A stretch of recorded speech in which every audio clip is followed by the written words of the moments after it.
ඔයා කවදා හරි හිතලා තියෙනවද හැම දෙයක්ම තිබිලත් ඇයි මගේ ජීවිතේ මට සතුටක් නැත්තේ කියලා?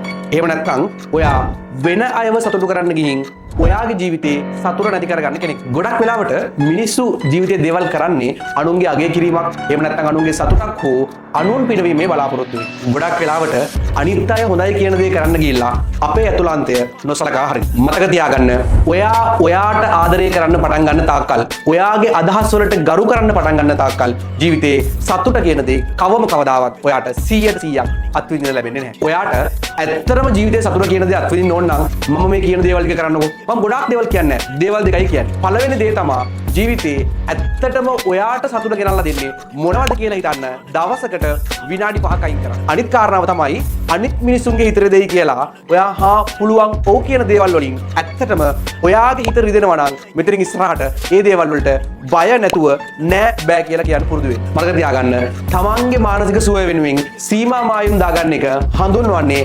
ආත්මාර්ථකාමීත්වය කියලා නෙමෙයි, ආත්ම තෘප්තිය කියලා. මේ ආදර්ශය තව කෙනෙක්ට වටී කියලා හිතනවා නම් මේ වීඩියෝ එක ෂෙයා කරන්න.